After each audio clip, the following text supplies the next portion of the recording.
Kamala Harris wants you to know how upset she is that people keep trying to kill the man she calls an existential Nazi threat to our country.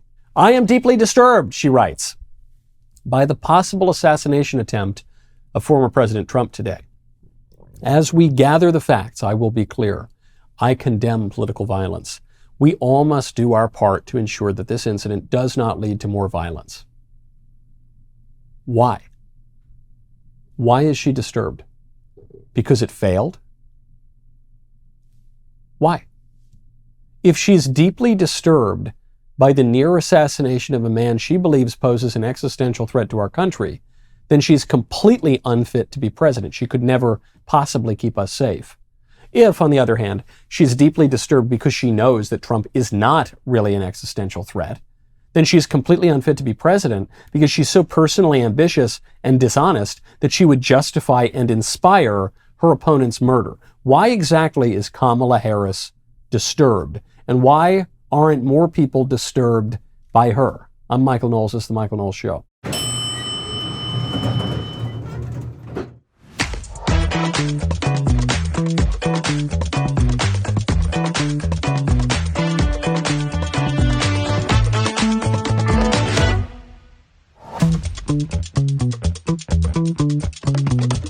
Welcome back to the show. They're still calling Trump Hitler.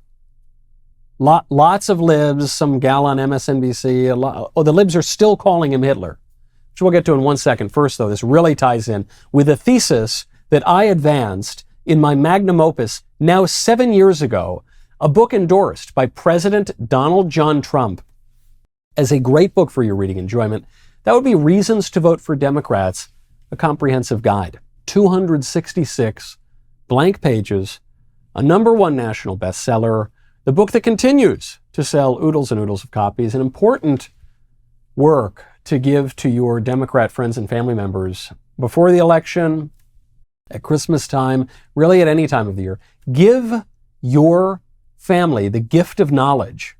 DailyWire.com/shop. It's Reasons to Vote for Democrats, a comprehensive guide. The first major work produced by the Daily Wire, I would point out. Well, produced by me, but after the Daily Wire began, so I got all of the profit, which was a great part of it too. We're getting a lot more information about the near assassination of Trump, the second near assassination of Trump. The first time around, we know that Trump was saved by this, it seems like a miracle, which is that at the very last moment, he turned his head about 20 degrees, which is why the bullet went through his ear instead of blasting through the back of his skull. It seems like there was another coincidence, a little wink of providence in there this time around too. The New York Post is reporting the shooter, or the would-be shooter, allegedly, Routh, he had a cell phone ping to the spot that he was sitting, this little sniper's nest, at the edge of Trump International West Palm Beach Golf Course at 1:59 a.m. His gun barrel was spotted by the Secret Service at 1:30 p.m. So this guy was just sitting there for like 12 hours. Trump was on the links, they say 300 to 500 yards away, but I think that's 300 to 500 yards as you would walk or drive in a car. As the crow flies, I think it was much closer. So how did they catch this guy? Well, it would seem that a passerby saw when the man ran out of the bushes, saw him get into the car, and snapped a photo of his license plate, then called in the photo, and according to the reports we're getting, they alerted cameras on roads and highways, and the camera was able to spot the car, and they were able to shut him down. So just because a passerby had the presence of mind to take a picture of a guy running out of the bushes and getting in a car and catch the license plate, they were able to arrest this guy. Had they not arrested him, he might have shown up the next day, or he might have gone to some other property of Trump's. Donald Trump has 9 lives. That's the superstitious kind of take on it. Trump has 9 lives. Or you might say, it just isn't Trump's time. Now, however implausibly he's managed to escape death now twice, someone's looking out for him. The FBI, for their part, has confirmed something that has people putting their head in their hands, because we've heard this so many times before. The FBI has acknowledged that the would-be assassin was previously known to law enforcement. I can also share with you that he was the subject of a previously closed 2019 tip to the FBI where it was alleged he was a felon in possession of a firearm. In following up on the tip, the alleged complainant was interviewed and did not verify, I repeat, did not verify providing the initial information. The FBI passed that information to local law enforcement in Honolulu. So the FBI is now being excoriated. People are saying, why didn't you do something about this? We hear this a lot when there's a mass shooting. Very often, well, actually in one of the recent mass shootings at a school, the assailant was known to law enforcement. Often you'll hear the assailant was known to the FBI. So why didn't the FBI do anything about it? And I'm as critical of the FBI as just about anyone. And there is so much that the FBI has to answer for. I mean, they've been breaking the law, specifically with regard to Trump, since 2015. Don't forget, the DOJ was spying on Trump's campaign in 2015. Then they were cooking up all sorts of information with the Democrats and the Russians, ironically, to frame Trump and his administration for colluding with the Russians, and then undermine Trump's administration with that ridiculous special counsel, and then have continued to attack Trump, including the raid on Mar-a-Lago, which was absolutely disgusting, and an upending of our law. So I think the FBI needs to be shaken up root to branch. But actually, ironically, this is the one area where I'm not really angry with the FBI. Of course, this guy was known to law enforcement. First of all, many people are known to law enforcement now because we're spied on all the time. I'm on the road here. I gave a speech last night at Washington and Lee. There are probably like 10 cameras in this room spying on me. Well, there are some cameras that we've set up actually in this room. But of course, all of our phones can spy on us. All of our iPads, people's refrigerators can spy on them now. So we live in a surveillance state, and also, the people who commit these kinds of crimes tend to have a little bit of a rap sheet. This guy certainly did. But what do you want? Do you want the FBI to just throw these people in prison forever? If a guy gets pinched for making some threat, or for robbing a liquor store, or whatever it is, making some weird search on the internet, do we then want the FBI to arrest them and throw them in a federal prison forever? No. The right would be up in arms about that. The civil libertarians would be up in arms about that. So what can you do? Is the argument that the FBI needs to keep closer tabs? I mean, there are so many of these people. I don't know. That's the one area where I probably wouldn't really criticize them. Yeah, he was known to law enforcement, but what were we supposed to do? I'm curious about this guy's connection to Ukraine. According to news reports in the New York Times, he was working with the Ukraine Foreign Legion, and Ukraine is a U.S. satellite state that's basically just run by the State Department anyway. So you want to talk about weird connections, you want to talk about potential, foreign interference in an election, look into all that stuff. But what is the argument? When people get upset about that he was known to FBI, is the argument that the FBI is incompetent? Well, maybe. A lot of people commit a lot of crimes. Is the argument that the FBI set him up? All right, well, prove that to me. I don't really see any evidence of that. I don't know, there just are so many more plausible theories as to what's going on here, and so many more legitimate reasons to criticize the FBI. Now, speaking of unfair criticism,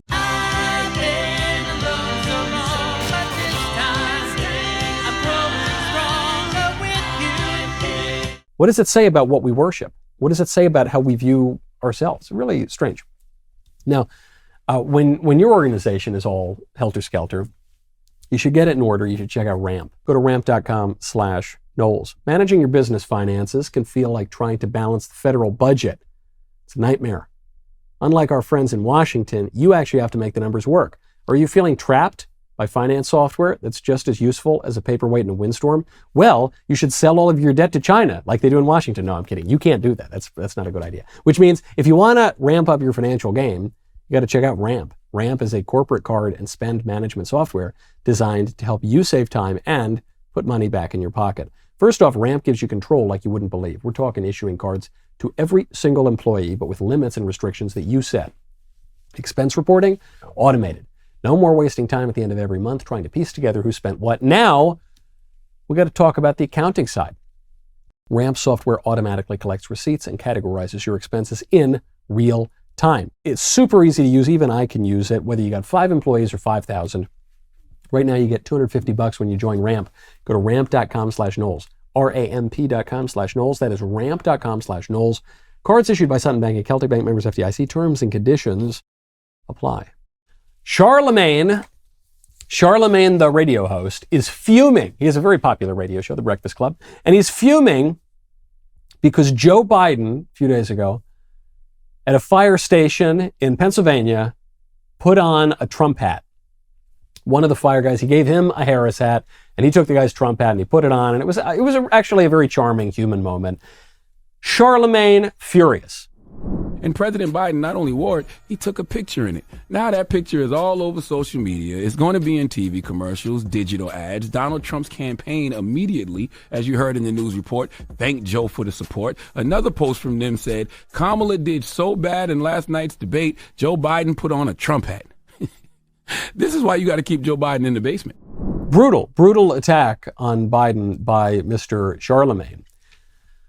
I thought it was one of the most charming moments of Biden's presidency, and not just because I like Trump, not just because it didn't look great for the Democrats, but because it showed Biden to be human. He wasn't just a walking, talking, partisan hack. He was a human being who was engaging with a fireman in this really lively way. It showed that he had a pulse. He was reacting in real time, and the Democrats hate it.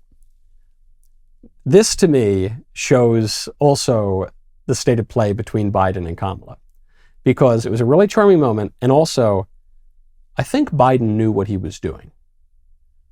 If Biden knows anything at all, and as I said, he seemed pretty lively in that exchange, he knew that would become a photo. He knew that was going to be sent around. And he could write it off and say, I was just being nice with this fireman, he wore the other hat or whatever. But he knew that. He's signaling something. Because people forget, we think of politics as just a team sport with interchangeable players. But Joe Biden is a human being. He's been in politics for over 50 years at the national level. He's pretty good at politics. And this guy, this human being, this individual Joe Biden, obviously despises the individual Kamala Harris. They're on the same team. She's his vice president. She's the successor. He hates this woman, obviously. This woman's entire presidential campaign basically came down to calling Joe Biden a racist during a national presidential debate. And forcing him to pick a black woman for vice president. He agreed that he would pick a black woman, and the only three options available to him at the time were Karen Bass, a communist, Susan Rice, fall guy for Benghazi, or Kamala, who called him a racist. She was the least bad option. So he picked Kamala, but he hates this woman. And then this woman stabbed him in the back, booted him out of his race, is trying to take his job. He hates her. He hates her. And a lot of Democrats don't really like her. There is no popular support for Kamala Harris. If there were popular support for Kamala Harris, she would have won a single delegate while running for president in 2020. There is no support for her. She is a completely contrived candidate. And she contrived herself, in a way, by calling Biden a racist on the debate stage and forcing him to pick a black woman, and she was the only viable option. She made herself the DEI vice president. As Joe Biden admitted, he said she was a DEI hire. And now she's the DEI presidential nominee. But she's got no popular support. So at a certain point, if you keep getting promoted in all these really weird ways by making up new rules and exploiting different neuroses in the American conscience, okay, that'll get you far enough. But unless the Democrats really just totally rig this thing, she's got to win some votes. And nobody's a Kamala head. Oh yeah, I'm a Kamala Democrat. It doesn't mean anything to be a Kamala Democrat. Her platform is taken in part from Donald Trump, and the rest she copied and pasted from Joe Biden. But she stabbed Joe Biden in the back, and Biden hates her, and he put on the Trump hat the other day. And Charlamagne is actually perceptive here. He's saying, this is bad for us. I don't care you want to say it's charming. It's bad optics. Yeah, and if Biden is doing anything intentionally anymore, I think it's that. That's what you get. That's the problem with the artificially promoted DEI candidates, whether it's at your workplace, whether it's in your school, whether it's in national politics. They can't stand on their own 2 feet. And there's no organic growth for them. The moment you pull the rug out from under them, they totally collapse. Now, speaking of DEI, the Congressional Black Caucus has just doubled down on its DEI demands. Democrat Representative Stephen Horsford says there is nothing under the law that is illegal or unconstitutional about corporations advancing DEI policies. I commend the corporations that answered our call for DEI. We are now giving the roadmap for what good looks like. And then the study's title from the Congressional Black Caucus, What Good Looks Like, a Corporate Accountability Report on Diversity, Equity, and Inclusion. The libs are absolutely terrified. In particular, the Congressional Black Caucus, but really it's all the libs are terrified that the Supreme Court is going to totally destroy DEI. Because June of last year, we had Students for Fair Admission versus Harvard, which killed affirmative action in college admissions. And a lot of the prestigious schools put out press releases afterward and said, yeah, we're basically going to ignore this. We'll go along with the law. We'll no longer have the diversity statement, which is like a credo to the left-wing irreligion of race hustling and leftism. But even without the diversity statement, they're still going to try to figure out ways to make sure that the favored races make it into the school. But the Supreme Court establishing that precedent has now worried the Democrats. Man, is DEI going to be killed at every level? And you're probably thinking, well, who cares? The left has a lot more going for it than some affirmative action policy in corporate America or even in the universities. But it's not just one policy. It's not just one aspect of hiring. It's a whole system. We have a whole system right now. It's a caste system in America that says that some races are better than others, and some races should be given advantages over others, and some races should be punished for their race. Even kids of those races should be punished and should be made to feel bad and should be disadvantaged in school or at work. Well, not the kids at work. And we're not talking about 19th century in the coal mills or something, but for the whole level, for the entire society. If you get rid of DEI, you are undermining an entire social order, and the social order was constructed by the left, and it benefits the left right now. Once you pull on that thread, all of a sudden the whole sweater starts to unravel. Now, I think we should be done with DEI, and I think we should be done with debt. Go to donewithdebt.com. You did not vote for this recession, but you sure are going to pay for it at the pump, at the grocery store, with that growing stack of unpaid bills. If you're one of millions of Americans being crushed with financial stress right now, the solution is donewithdebt.com. Unlike some of the other guys, Done With Debt has created new aggressive strategies designed to get you out of debt permanently without bankruptcy or loans. Done With Debt stands between you and bill collectors. They negotiate with your creditors to write off balances, cut interest, and stop penalties. They have a plan to put more money in your pocket month one and every month until your debt is gone. And the best news is that with Done With Debt, they are accepting new clients right now, but you need to hurry because some of their debt strategies are time sensitive and you do not want to miss out. Let Done With Debt hit the debt reset button for you and make your money yours again. But again, this is time sensitive. So you need to go to donewithdebt.com right now or call 1-888-322-1054 right now. Chat with one of their debt relief strategists for free. Donewithdebt.com. That is donewithdebt.com. Speaking of the political system, here we go. Here we go, folks. 48 days until the presidential election, and the Oregon DMV is admitting that it has mistakenly registered more than 300 non-citizens to vote since 2021. This big mistake, it was a big mistake. It's all just a big oopsie-daisy. This happened in part because Oregon allows non-citizens to obtain driver's licenses. That's since 2019, right before the 2020 election. And then the DMV automatically registers most people to vote when they obtain a license. It's called a motor voter law. And so, according to one person interviewed by the media here, it's basically a data entry issue. It's just a, oopsie-daisy, the DMV worker, enters the data wrong. The DMV administrator, Amy Joyce, told the Oregonian and Oregon Live that the office is checking for additional errors and will likely find more instances of registering non-citizens to vote. Okay. I guess it could be a mistake. It could be incompetence. Anyone who's ever been to the DMV, some DMVs have improved lately and are actually not horrible experiences. Tennessee's amazing. But the DMV is not known for its efficiency. Okay. So you say, well, it could be incompetence. Sure. But it's intentional incompetence. That's the difference. Because they changed the law in 2019 to set the stage for these mistakes. This is sort of like the near occasion of sin. You've heard me, when we talk about religion, I've mentioned this idea of the near occasion of sin, which is that it's not just a sin to cheat on your wife. It's a sin to go hang outside the brothel for too long. It's not just a sin to get really, really drunk. If you're inclined to get really, really drunk, it's a sin to, fill your bedroom with 400 bottles of whiskey.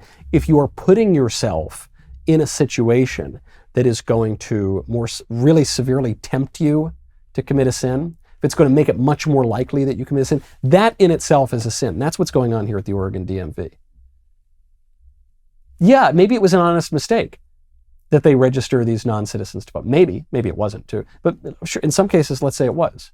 But the very fact that you set up the motor voter laws makes it so much more likely that you're going to make that mistake that it's not a mistake anymore. It's intentional. And it's obviously intentional. And as the DMV administrator says, there are going to be many, many more cases of this. And it's not just in Oregon. There are going to be lots of cases of things like this in the swing states, places where all those migrants have been headed to. They're playing footsie with the really bad stuff, and then they're shocked when the bad stuff happens. They're not really shocked. That's why they were playing footsie in the first place. Now, speaking of playing footsie with really bad stuff, Democrat Representative Dan Goldman is making the rounds again for comments he made on Jen Psaki's show last year. Jen Psaki, former White House press secretary for Joe Biden. Dan Goldman said on national television, it's MSNBC, so it's viewed by like 5 people, but it's still national television, in front of the former press secretary for the president, that Trump must be eliminated. His rhetoric is really getting dangerous, more and more dangerous. And we saw what happened on January 6th when he uses inflammatory rhetoric now, and his recent Truth Social post is incredibly, incredibly scary for anyone that might be trying to work in government. And it is just unquestionable at this point that man cannot see public office again. He is not only unfit, he is destructive to our democracy, and he has to be eliminated. He has to be eliminated. When I spoke at CPAC a couple of years ago, I said, must be eradicated. Eradicate means to pull out from the root. It's not the same thing as eliminate or exterminate or anything like that. I said eradicated, the whole ideology at every level, for the good of those people. I said it was for the good of these people. I'm talking about an ideology. I'm not talking about people. And I had national headlines that Knowles calls for genocide. This man, this sitting member of Congress, said Trump must be eliminated. Trump, the man, personally, must be eliminated. On a show with the former White House press secretary. Oh no, he was speaking metaphorically. They've tried to murder Trump twice in 64 days. There's 48 days until the election. They're probably going to try it again. He must be eliminated. They're not going to change. This was rhetoric from a year ago, but they're keeping it up. Here, an MSNBC guest just recently, again, called Trump Hitler. Give me your response to what Donald Trump is doing. It is outrageous. It's horrifying, but it's expected from a fascist authoritarian person who wants to create havoc in this country, who wants to take us to Nazi Germany. I can't even talk, Nazi Germany. We exported racism, fascism to Nazi Germany. We exported it to South Africa, Jonathan. We know how to do it. We're good at it. And let's not pretend that Donald Trump isn't exactly like Mussolini, exactly like Hitler. Dr. Jackie, that's Dr. Jackie. We've got to stop pretending that Trump isn't exactly like Mussolini and Hitler. Is exactly like him. Never saw the little mustache, never heard the screaming and the pounding on the Never saw any of that. Is exactly like him. They also don't agree on policy or philosophy, or they don't. Trump hates war, and the other guy. But they don't. Yeah, and they have basically nothing in common, other than they're both kind of, at least with Mussolini, they're both kind of like tough guys with a big chin, who going to put their head up a little bit. I see Trump does look a little bit like Mussolini. They call him the Mango Mussolini sometimes. But that's pretty much where the comparisons end. Mussolini had no hair. Trump has very excellent hair. The comparisons to Hitler, there are very few comparisons to Hitler. I don't think Trump even knows how to do watercolors. So there's nothing in common here. Also, there's a town in Israel named after Trump. So the Jew stuff, anti-Semitism stuff, probably not going to stick. All this means, Dr. Jackie, I don't know what the Reverend Dr. Jackie has her doctorate in, or I don't know. She hasn't demonstrated much knowledge, but all this means is it's okay to kill him. It's good to kill him because he's Hitler, and we got to stop pretending he's not Hitler. And what do you do to Hitler? You kill Hitler, because Hitler is really bad. And no matter how evil he was in real life, in the mythos of post-World War II, he's the incarnation of evil, and you can do anything you want to him. You can even kill him as a little baby. So that's all it means. And it's this wacko, but she's a wacko on MSNBC. So she's on TV. And it's not just the wacko, it's a sitting member of Congress. And it's not just those two people, it's after the second assassination attempt, it's a very prominent left-wing columnist writing for a very prominent left-wing outlet, New York Magazine, Jonathan Chait, who says, Donald Trump is a threat to democracy, and saying so is not incitement. Opposing political violence does not mean authoritarianism. First paragraph, Donald Trump is a threat to democracy. That was true before an assassination attempt was foiled at his golf course Sunday, and it remains true after. Political violence in general, and assassinating presidential candidates specifically, also poses risks to democracy. There's no contradiction between these ideas whatsoever. Yet Trump's supporters, myself included, have responded to both attempts on his life by muddying the waters, exploiting the near tragedies with cynical efforts to redefine critiques of Trump's authoritarian inclinations as violent provocation. So give Jonathan Chait a little bit of credit here. He's owning it. He's totally doubling down. The libs have been trying to skirt this issue. They spent years saying that man poses an existential threat to democracy, and then people followed through on the logic of that statement and tried to kill him twice. And they couldn't back away from that because they have no real argument against him other than this kind of apocalyptic scenario. They can't hit him on any particular political issue. On the economy, his economic policies were much more popular. On foreign policy, his foreign policy was much more successful and popular. Even on immigration, that's where they most want to call him an authoritarian and say he locked kids in cages. But of course, Obama built those cages. And to say, well, he tried to reduce illegal border crossers, well, that's a popular policy, and that's actually just following the law. That's a celebration of democracy. That's a following through and an enactment of the laws passed through our democracy, not the opposite. Biden ignoring the laws, Kamala Harris's borders are ignoring the laws. That's an undermining of democracy. So they have nothing on the individual policies. So the only thing they could ever hit him on was, well, no, he just poses this special threat, an existential threat to the republic. But that doesn't mean that it's incitement to violence. Well, of course it is. I give him credit for trying to make the case, but of course it is. If someone poses an existential threat to your country, then you are justified in stepping outside of the ordinary boundaries of the law and even the Constitution. This was Lincoln's argument when he suspended habeas corpus and engaged in all sorts of wartime activities that were contrary to how most people would like to live in an ordinary constitutional setting.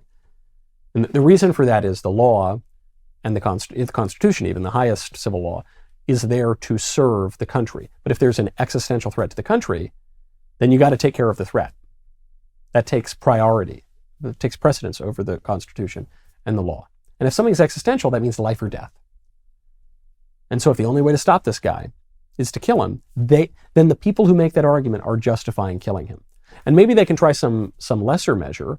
They can try to prosecute their political opponents, also a threat to democracy. They can try to kick him off the ballot, also an undermining of democracy. They can try to impeach him without a legal predicate, also a threat to democracy and our constitutional order. They can try to, they can have the administrative agencies spy on him to overthrow an election, also a threat to democracy, or they can just establish the justification to shoot him and then have people shoot him twice. That's a threat to democracy. But then John Chait says, well, when the Republicans are pointing out the Democrats are the real threat to democracy, that undermines their argument that the Democrats calling Trump a threat to democracy is an incitement to violence. No, we're just observing that you guys have incited political violence. And that incitement to political violence threatens the country. And so there's an easy way to stop this. The easy way to stop this is not that the Republicans start shooting at the Democrats. As I pointed out in my speech last night, which is on the YAF YouTube channel at Washington and Lee, the speech is called Kamala Wants You Single. That's the topic the students wanted me to talk on. But we cover a lot of things. As I pointed out, political violence in America is an exclusively left-wing phenomenon. Today, I'm not saying in all places at all times, but today, right now, political violence is a left-wing phenomenon. So the solution is not that the right starts shooting at the left, God forbid. The solution is, hey libs, stop doing that. Stop shooting us. Stop shooting us. Stop showing up to the congressional baseball game and shooting Steve Scalise. Stop showing up to Rand Paul's house and cracking his libs. Stop showing up to Brett Kavanaugh's house and trying to murder him and possibly his family. Stop illegally protesting at Sam Alito's house and forcing his family to flee his house. Stop Chuck Schumer threatening Kavanaugh and Gorsuch outside of the Supreme Court. Stop Hillary Clinton saying you can't be civil with Republicans. Stop Maxine Waters saying that you got to push on Republicans when you see them in public and tell them they're not welcome here. Just stop it. Stop the political violence, which is coming exclusively from the left, which you can stop any moment now. But you would have to admit that your whole campaign against Trump is complete BS. It's completely bogus. He's not an existential threat to the country. He's not Hitler 2.0. He's just a good president. He's just a pretty good president and a better president than you guys have been able to put up in a long time. And you got nothing on him. And maybe you're going to have to lose an election because you put a DEI candidate up to shiv the previous person you propped up there with strings on marionette strings because he's been a cadaver for 3 years. And maybe you just have to admit that. Or you can keep up the political violence. Guess which one they're going to choose. With the most crucial election of our lifetime, just 48 days away, you need the truth more than ever. That is why we're offering 47% off new DailyWire Plus memberships. Because once again, the establishment media are proving why you can't trust them. Case in point, the second assassination attempt on President Trump. And here we are less than 48 hours later with virtual silence from the national news. Same old story. They don't want you to know what's really happening. But here at Daily Wire, we cover the truth, giving you the breaking news and the full story that the left-wing media continue to ignore. We deliver the facts America desperately needs and deserves, just like we always have. Now more than ever, you need access to the truth. We're making it easier than ever to get. DailyWire.com/subscribe. Use code FIGHT for 47% off. That's for our 47th president, we hope, Donald Trump. DailyWire.com/subscribe, code FIGHT. My favorite comment yesterday is from Frame5RS, who says, Taylor Swift could not convince me to vote for dog catcher. Taylor Swift would probably try to convince you to vote for a Haitian migrant for dog catcher, and that wouldn't be good for, I guess it would get the dogs off the streets, in fairness. It would satisfy the chief job of the dog catcher, but it would get very dark after that and contrary to that illustrious position and its history in America. Okay. Speaking of persecuting political opponents, I have the stupidest iteration of this phenomenon presented care of the National Oceanic and Atmospheric Administration. So you know what they do. They try to impeach Trump multiple times, or they try to prosecute Trump or get him on civil cases, or they'll try to create a bunch of controversy about Clarence Thomas and maybe try to impeach him, or they'll do whatever they can. They'll dig up whatever dirt. Clarence Thomas, went on vacation to the Jersey Shore one time, throw him in prison or something. But this one takes the cake. The National Oceanic and Atmospheric Administration is investigating Robert F. Kennedy Jr. Do you know why? We covered this story on the show about a week or so ago. This is from CNN, so I'm just reading this is no color commentary. The National Oceanic and Atmospheric Administration confirmed on Monday it is investigating Robert F. Kennedy Jr. for allegedly decapitating a dead whale carcass and transporting it home 2 decades ago. That's it. Now, it was 2 decades ago. Who among us has not gotten a chainsaw and decapitated a dead whale on the beach and then strapped its juicy head to the hood of our car while the whale juice and blubber flows into the windows and our daughters complain about it? Who among us, and driven it from Hyannisport to Mount Kisco, New York? Who? But even those of you who have never done such a thing, why are we investigating this now? The Kennedys have been in public life for a pretty long time. Bobby Kennedy Jr. has been in public life for a long time, said and done some strange things. Nobody ever said boo about him. He was Democrat royalty. He could do whatever he wanted. Think about some of Robert F. Kennedy's relations. His uncle Teddy drove a woman into a lake and left her to drown there after they had been drinking all night. He was barely investigated for that. That was a human being. But Bobby Kennedy Jr. is now 2 decades later. What's the statute of limitations on decapitating a dead whale? Is there one? I don't know. But 2 weeks after he endorses Donald Trump, and that's the best they can pin on him. The man's a Kennedy. They must have a litany of things they could go after, but no. No, the best they could find at the moment, that's the penalty if you endorse Trump. The penalty is you're going to be investigated for that dead whale you decapitated 2 decades ago. I hope they get to the bottom of that really, really important case. Now, speaking of 2024 presidential candidates, Ben & Jerry's is releasing a Kamala ice cream. This is Kamala's Coconut Jubilee. You know, Ben & Jerry, they're huge libs, and they release ice cream for all sorts of libs. And the ice cream tastes pretty good, in fairness. Some of them do, but the lib stuff is unfortunate. And so they got this new Kamala Coconut Jubilee. It's part of a 20-city Get Out the Vote tour in partnership with MoveOn.org to elect Kamala Harris. And I don't know if I'll buy it, because I obviously don't want to support the Democrats. I'd have to wait till after the election to try the ice cream, I guess. But first of all, I like coconut. It's a nice little flavor. And 2, I love that expression. And I'm not being in the slightest ironic. Of all the dumb things that Kamala has ever said, and there are many inane, frivolous things she said about Venn diagrams and outer space and yellow school buses and all that, you think you fell out of a coconut tree is actually smart and conservative. And it was the subject of my speech last night at Washington and Lee. So I strongly encourage you to go to the YouTube channel. You can watch the live stream of it and some of the Q&A. You think you fell out of a coconut tree? That could have been written by Edmund Burke. You think you fell out of a coconut tree? That's a brilliant conservative insight. But you have to couple it with her other insight. If you want to know what she means by the coconut tree thing, you gotta couple it with the other silly thing that she says, which is, we have to imagine what can be unburdened by what has been. Because those 2 things together tell you her plan. We didn't fall out of a coconut tree.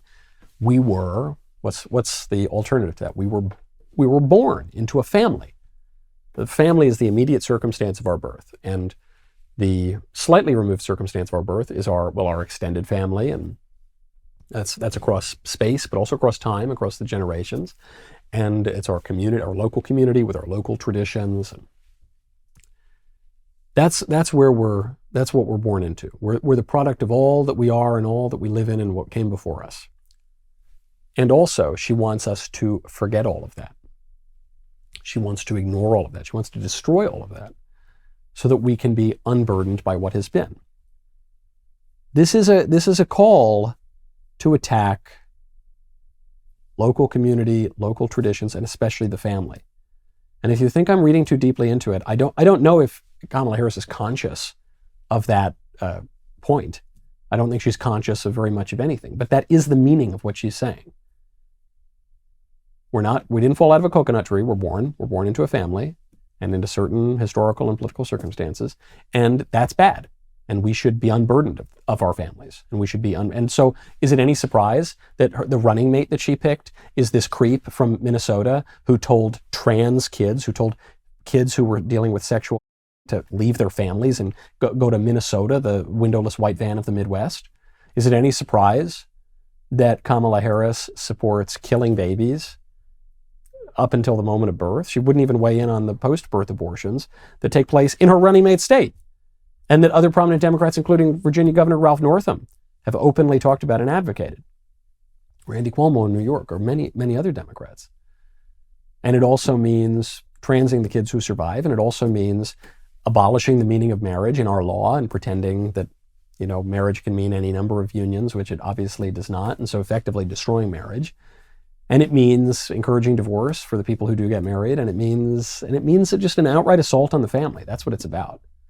That's the heart of the coconut tree. And they're going to make an ice cream to celebrate it. That's okay. That's fine.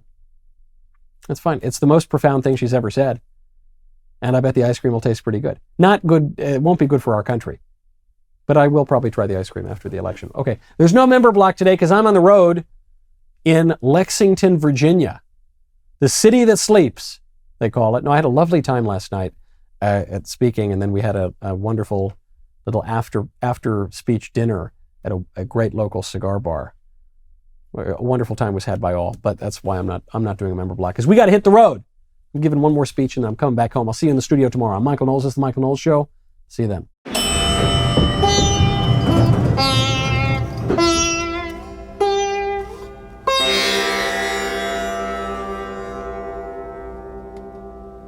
Republicans are Nazis. You cannot separate yourselves from the bad white people. Growing up, I never thought much about race. It never really seemed to matter that much, at least not to me. Am I racist? I would really appreciate it if you left. I'm trying to learn. I'm on this journey. If I'm going to sort this out, I need to go deeper undercover. They gonna say I'm racist. Joining us now is Matt, certified DEI expert. Here's my certification. And what you're doing is you're stretching out of your whiteness. Listen more for you in this field. Is America inherently racist? The word inherent is challenging there. I want to rename the George Washington Monument to the George Floyd Monument. America is racist to its bones. So inherently. Yeah, this country is a piece of White. folks, White. trash, white supremacy, white woman, white boy. Is there a black person around here? This black person right here, does he not They gonna exist? say I'm racist. Hi, Robin. Hi, what's your name? I'm Matt. Just had to ask who you are because you have to be careful. Never be too careful. They gonna say you racist. In theaters now, rated PG-13.